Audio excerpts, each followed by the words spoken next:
Bismillahirrahmanirrahim. Assalamualaikum warahmatullahi wabarakatuh. Rekan-rekan sekalian, pada pertemuan ke-9 ini kita akan membahas variabel dan cara pengukurannya. Ya, di slide Unindra tolong dibuka. Di buku Unindra untuk metode penelitian juga sudah ada, jadi tolong dibaca. Ini saya berikan video pengantar saja, juga video pengayaan. Untuk awalan sebagai pengertian, variabel adalah konstruk atau sifat yang akan dipelajari. Jadi teman-teman kemarin sudah membahas tentang banyak sekali variabel. Di skripsi rekan-rekan sekalian tuh minimal pasti ada satu variabel yang dijelaskan, dicarikan pengaruh atau dicarikan perbandingannya. Nah, itu variabelnya. Ya, bisa jadi itu adalah sebuah tingkat aspirasi, penghasilan, pendidikan, status sosial, jenis kelamin, golongan gaji, ya, produktivitas dan lain-lain sebagainya. Itu termasuk variabel. Ya, karakteristik yang bisa diduplikasi ya ke dalam sekurang-kurangnya 2 kualifikasi atau indikator. Itu menurut Suryana. Macam-macamnya variabel itu ada variabel bebas, variabel independen, ya, tidak bebas itu disebut dependent, moderator, intervening, dan kontrol. Rekan-rekan biasa pakai itu pasti yang variabel bebas dan variabel tidak bebas. Nah, itu yang biasa digunakan. Untuk yang komparatif biasa digunakan 2 variabel bebas untuk dibandingkan. Yang deskriptif 1 variabel bebas untuk dijelaskan. Kalau yang asosiatif, 1 variabel bebas, 1 variabel tidak bebas, gitu. Atau yang menggunakan lebih dari 2 variabel, ya. 1 variabel itu independen. Independen itu artinya berdiri sendiri, dia yang akan memberikan pengaruh. Yang akan memberikan pengaruh kepada variabel yang tidak bebas. Misalnya pengaruh gaji terhadap kinerja, ya. Kinerja ini termasuk variabel. Nah, kalau pengaruh gajinya adalah variabel apa? Independen atau dependen? Lalu kinerja termasuk variabel independen atau dependen? Tergantung mana yang dipengaruhi. Kalau yang dipengaruhi itu misalnya adalah kinerja, ya berarti dia termasuk variabel dependen. Nih, kalau yang mempengaruhi itu apa, gaji, ya, misalnya itu termasuk variabel independen. Oke, lalu ini juga ada variabel kontrol. Variabel kontrol di sini maksudnya adalah apabila dilakukan sebuah analisis pengaruh atau analisis perbedaan, ada satu sekumpulan variabel, ada satu variabel, ya, sekumpulan populasi atau sekumpulan sampel yang tidak dilakukan treatment tertentu. Nah, misalnya apakah terdapat perbedaan antara kelas yang dilakukan diberikan pembelajaran melalui apa gaya belajar itu, pemutaran film. Nah, nanti kita akan memecah 2 kelompok, ya. Ada kelompok yang diberikan pemutaran film, ada yang tidak diberikan pemutaran film. Nah, dengan materi yang sama, ya, ada textbook-nya juga, ada diskusinya juga, tapi ada yang dikasih pemutaran film, ada yang enggak. Yang tidak diberikan pemutaran film menjadi variabel kontrol atau variabel yang tidak diberikan instrumen pemutaran film, seperti itu. Nah, intervening dan moderator ini adalah variabel yang ada di antara variabel dependent dan independent, di mana masing-masing punya sifat dan fungsi yang berbeda. Gitu. Oke. Ini penjelasan secara mudahnya. Variabel independen, ya, yang akan mempengaruhi variabel dependen. Jadi lompat dulu ke sini pemahamannya dari penghasilan terhadap harapan hidup. Namun harapan hidup, ya, dipengaruhi dulu oleh gaya hidup. Nah, itu merupakan variabel intervening, variabel gaya hidup ini, sebelum mencapai keharapan hidup, ya, sebagai variabel dependen. Namun di variabel gaya hidup, ya, dipengaruhi juga oleh lingkungan tempat tinggal. Nah, itu ada variabel moderator. Jadi, bagaimana sebuah konstruk variabel kalian bisa jadi seperti ini? Tergantung pada variabel yang kalian gunakan. Kalau misalnya penelitian sebelumnya menyampaikan bahwa kalau ada yang mau membahas tentang penghasilan terhadap harapan hidup, dia harus membahas tentang ini. Ada lingkungan tempat tinggalnya, ada gaya hidupnya. Kenapa? Karena di penelitian sebelumnya itu memiliki kerangka berpikir seperti demikian. Jadi kalau kerangka berpikir di penelitian sebelumnya itu bisa langsung variabel X terhadap Y, nah itu bisa dilakukan langsung ya. Kalau tidak ada penjelasan lainnya maka dibuat seperti ini. Bisa jadi ada variabel interveningnya tapi tidak ada moderator, ada moderator tapi tidak ada intervening, itu bisa jadi terjadi. Oke. Proses pengukuran. Nah, ini yang penting. Jadi banyak sekali di proses-proses seminar proposal sudah dilalui. Nah, kita akan mulai masuk pada penghitungan. Gimana cara menghitungnya? Ya, ini banyak sekali yang belum memahami.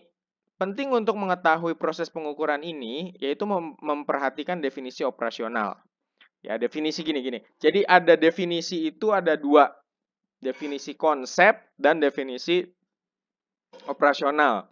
Definisi istilah atau definisi konsep.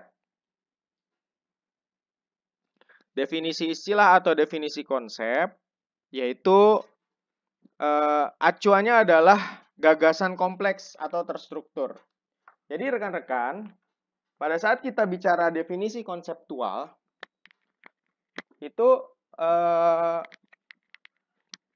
pasti bilangnya deskriptif.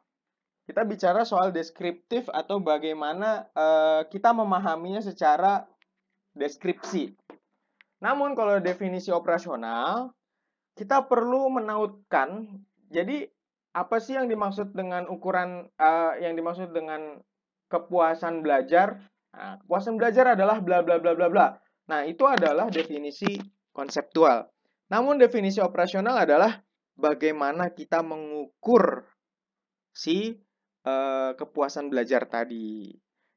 Sehingga di sini dijelaskan, menautkan definisi konseptual dengan seperangkat teknik, nah, atau prosedur pengukuran. Jadi, gimana cara mengukur variabel tersebut? Nah, itu dicari di definisi operasional.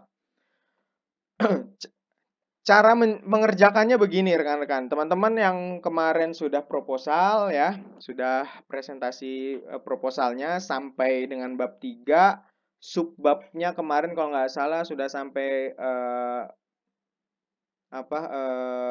metode pengambilan data. Nah, selanjutnya adalah instrumen penelitian ya. 1, jelaskan dulu nama variabelnya. Lalu jelaskan definisi konseptual, definisi operasional, lalu indikator. Rekan-rekan sekalian, sebenarnya nggak perlu sulit. Semua ini bisa didapatkan dari penelitian sebelumnya. Gitu. Jadi dari penelitian sebelumnya, ini sudah sangat lengkap. Cuma sayangnya banyak yang tidak membuat penelitian itu mengacu pada penelitian sebelumnya. Jadi baca, perlu banget dibaca. Indikatornya apa penelitian sebelumnya? Tinggal diambil, diadaptasi. Ya, kalau kita copy paste, jangan lupa menyebutkan sumbernya siapa penulis sebelumnya, gitu. Ya, lalu uji coba instrumen apa yang dibutuhkan untuk memverifikasi kuantitatif dari definisi operasional yang akan digunakan. Nah, perlu nih baca modul, baca penelitian sebelumnya, terus apa itu statistik-statistik yang digunakan untuk menguji validitas atau menguji instrumen tersebut. Gini ya, kenapa perlu diuji? Karena belum tentu instrumen ini bisa digunakan atau fit in dengan variabel yang teman-teman angkat. Itu. Jadi bagaimana kita mengujinya? Kita akan coba kasih contoh. Nah, ini contoh definisi konseptual ya. seperti ini dia adalah menurut siapa? Itu silakan ditulis. Contoh definisi operasional. Nah, ini coba saya cari ya ada contoh dari skripsi sebelumnya. Instrumen penelitian. Nah, ini dia. Instrumen penelitian, di dalam penelitian ini menggunakan dua variabel, yaitu apa? Pengaruh media sosial sebagai variabel X atau variabel independen dan variabel kecerdasan intelektual sebagai variabel Y atau yang disebut dengan variabel dependen atau yang dipengaruhi. Ya, variabel tentang pengaruh media sosial, definisi konseptualnya adalah berikut. Tuh, dijelasin sama dia. Lalu operasional, dijelaskan juga. Nanti sebaiknya di sini juga ada contoh nih, ya. Kuesioner tertutup dengan bla bla bla sebanyak dengan demikian penelitian ini menggunakan 15 pertanyaan untuk variabel tersebut. Nah, di sini kalau di sini tidak dijelaskan, cuma sebaiknya teman-teman nanti menjelaskan definisi operasional yang kalian gunakan itu menggunakan apa, caranya bagaimana. Nah, tadi kan kalian sudah jelaskan nih biasanya ada di teknik pengumpulan data. Nih metode pengumpulan data ya. Di sini diperjelas untuk variabel variabel pengaruh media sosial, berapa soal yang digunakan? Apakah menggunakan observasi? Ya, kalau observasi definisi operasional dijelasin menggunakan list observasi dengan beberapa checklist, berapa form checklist. Kalau misalnya menggunakan interview, ya definisi operasional yang digunakan media sosial merupakan skor bla bla bla. Nah, itu bisa mengacu ke penelitian sebelumnya. Jelaskan juga pertanyaannya ada berapa, terus jenis interviewnya yang digunakan tuh apa. Oke, di situ ada kisi-kisi teman-teman. Kisi-kisi ya seperti yang digambarkan di slide contohnya.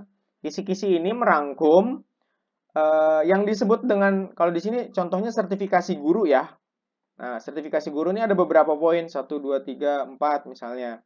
Dari setiap poin itu harus dikasih butir-butir checklist. Misalnya kalau kita pakai butir checklist apa namanya? Observasi ya berarti ada 3 butir checklist observasi untuk poin pertama. Untuk subpoin kedua ada 3 juga. Untuk subpoin atau untuk poin kedua ada 3. Tergantung kita menggunakan apa? Observasi, interview, kuesioner. Nah, dijabarkan tuh pertanyaan-pertanyaannya. Dalam berapa butir pertanyaan atau dalam berapa butir checklist observasi. Gampang tuh.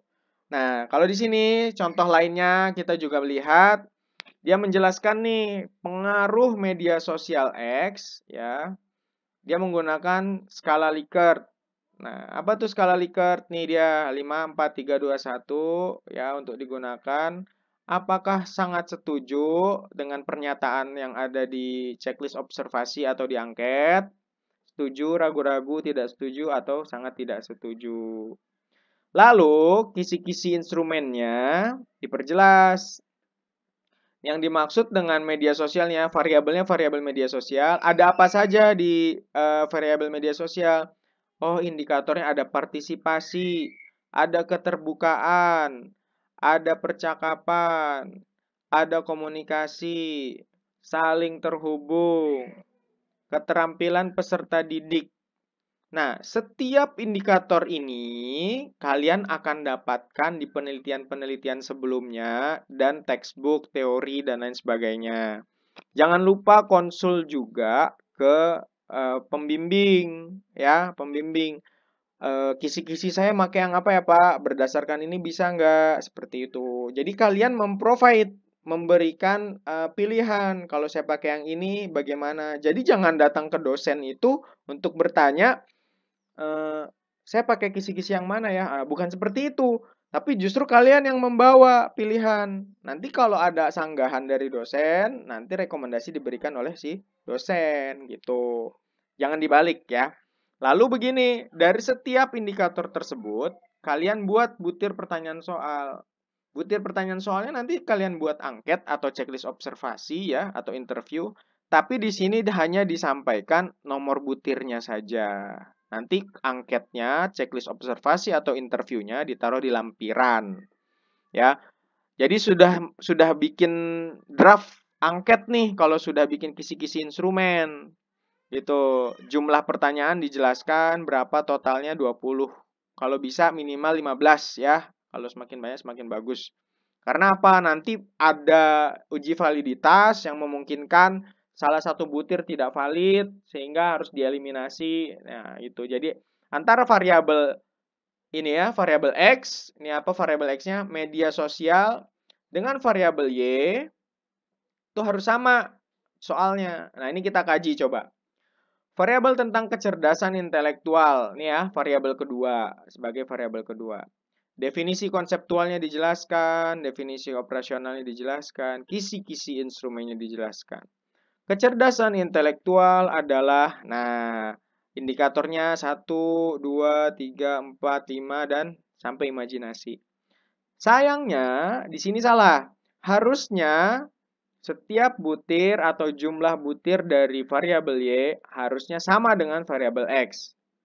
Jadi kalau misalnya di sini 18, ya, di sini harusnya 18 juga. Kalau variabel X-nya 18, variabel Y-nya 18. Kalau variabel X-nya 20, sini 20. Kalau misalnya ada variabel X-nya 18, lebih baik variabel Y-nya 18, ya nih, maka variabel X-nya bisa dikurangin saja 2.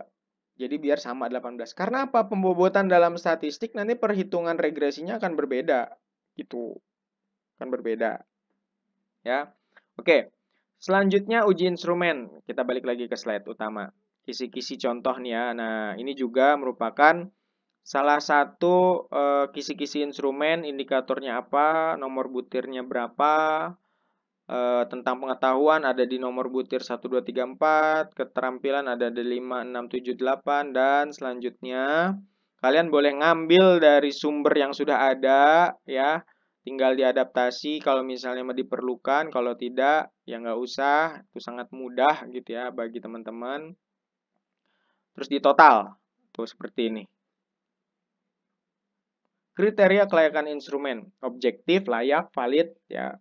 Layak itu bisa digunakan, ada penelitian sebelumnya karena skripsi ini adalah melanjutkan dan memperkaya ya temuan-temuan baru dari penelitian sebelumnya. Terus valid, dilakukan perhitungan valid. Valid ini kalau di kuantitatif kalian membuktikan valid dan reliable ini dengan statistik ya, ada person product moment. Kalau di kualitatif ya, instrumen yang digunakan mencarinya itu dengan valid, itu menguji validnya itu adalah dengan cara melakukan triangulasi. Ya, dikaji tuh dari dokumentasi, kalian melakukan pembelajaran atau penelaahan dokumen-dokumen, mempelajari tentang variabelnya, lalu ditanya ke di interview ya, misalnya ke ahli, apakah benar, dikaji tuh, divalidasi dari teori yang ada dengan para ahli, lalu dicek juga faktanya seperti apa. Oh, kita melakukan observasi ke lapangan, ternyata teori ini perlu diperbaiki. Nah, itu kita melakukan validasi instrumen. Oke, ini contoh validitas reliabilitas secara statistik ya, teman-teman pasti sudah belajar di semester sebelumnya ada di evaluasi mata kuliah evaluasi. Terus ada juga di statistik inferensial gitu. Lalu ini ada soal, tolong buat dilatih latihannya, silakan teman-teman dilakukan, dilaksanakan. Jangan sampai enggak, karena apa? Teman-teman yang sudah proses proposal dilanjut penulisannya sampai sini ya. Menyambungkan dari yang sebelumnya apa? Dari yang sebelumnya itu tentang metode pengumpulan data, dibuat nih kisi-kisinya. Lalu habis itu uji coba instrumen. Coba lihat tipikalnya teman-teman. Kalau misalnya teman-teman menggunakan variabel atau metode yang dilakukan dengan regresi, ya asosiatif, lalu angket, uji validitasnya sudah pasti dilakukan dengan cara uji validitas instrumen dengan cara produk moment, person product moment ini. Ini rumusnya. Ya, Kalau yang bukan, yaitu dengan cara dikomparatifkan atau dideskriptifkan, silahkan tanya saya lagi. Kita akan buat contoh yang berbeda dari contoh skripsi yang ada. Jadi tolong dibaca, at least kalau nggak dibaca, ditonton videonya, pengayaannya, karena apa? Ini melanjutkan penulisan kalian. Jangan sampai apa yang kalian copy paste tidak kalian pahami sehingga pada saat ditanya ngeblank. Nah, sudah terjadi beberapa kali. Sebenarnya penulisan ini pun mudah juga ya, tinggal kalian amati, tiru, modifikasi dari penelitian-penelitian sebelumnya. Tidak salah ya. Tapi yang terpenting jangan lupa sumbernya dibaca betul-betul, dikutip dengan cara pengutipan yang benar sesuai kaidah dan difahami. Jangan sudah ditaruh plok, dikirim lalu nggak difahami. Nah, itu nanti akan jadi kendala-kendala selanjutnya. Kayak gitu. Oke, baik. Terima kasih. Berikut dari saya untuk materi hari ini. Assalamualaikum warahmatullahi wabarakatuh.